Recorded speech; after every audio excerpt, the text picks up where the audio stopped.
Dallas, Park Road, uh, right there where they say the worst hood, growing up in that environment. I end up, involved in drugs, robbing people, uh, you name it, just to survive. But coming up in my neighborhood, uh, I have experienced so many different things that led me into crime and trying to take care of my mom and get her out the hood.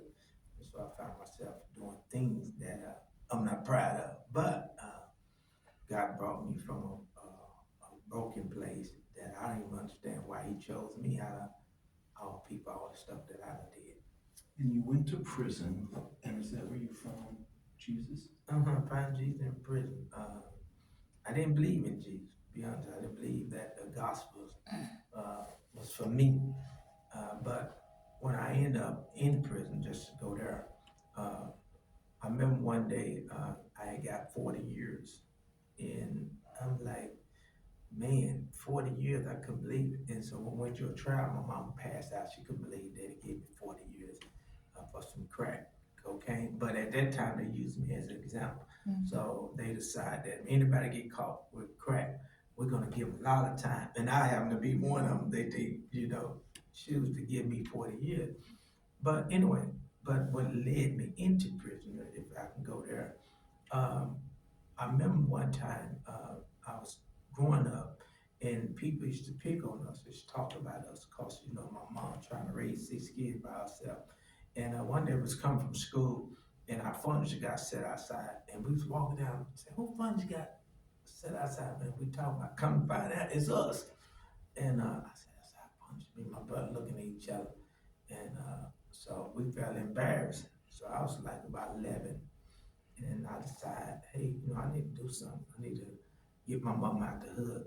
And so growing up in South Dallas, we was at home one day, and I decided I want to get in the streets. I want to kind of help my mom pay bills, which is the wrong decision. In my neighborhood, you only got three heroes. You got pimps, you got drug dealers, and you got hustlers. And so we thought I had to be one of them to help my mom. Because it seemed like the drug dealer had the best cars, the nice clothes. But one day when I was growing up, my mom sent my sister to the store.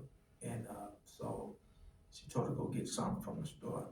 And before you know it, it's like about an hour done passed. My mom told me, go and see where that girl at. And I said, okay.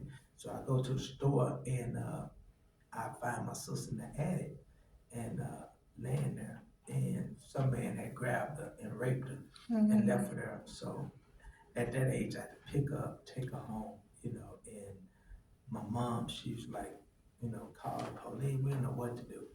And that moment there, made up my mind, I'm getting my family out the hood. And so my mama lived with that shame for a long time. And so I ended up selling drugs. I ended up getting in the streets. Uh, didn't like my dad. I'm just being honest because I felt like if my dad would have been there, uh, my sister wouldn't have went through what they went through. We wouldn't have went through the things that we went through. So coming up, getting set outside, uh, going to bed hungry. Nobody knows what it's like to go 2 days without eating, wearing the same clothes, going to school, people talking about us, picking on us.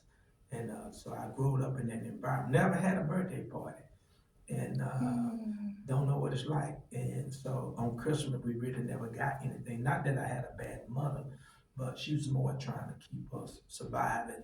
And then, not only that, my brother, he was eating out the trash can, and some lady was recording, and they took orders from my mother and took us to the juvenile system on Harry Hine.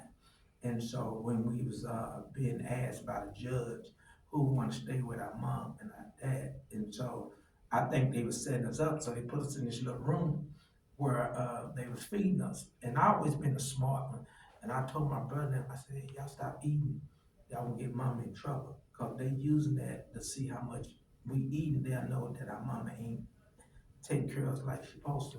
And my brother talking about, I want seconds, and I wouldn't eat nothing.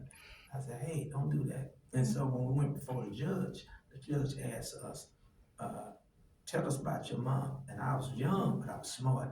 I said, well, my mom's a good mama. She just need help. I said, take her away from my mom. They said, who y'all wanna stay with? I said, we wanna stay with our mom, but she can't take care of 6 kids by herself. And I said, but my mom's a good mom, and we don't wanna go with our dad like that. And so they went on to give us our mother back after we stayed in juvenile by a month.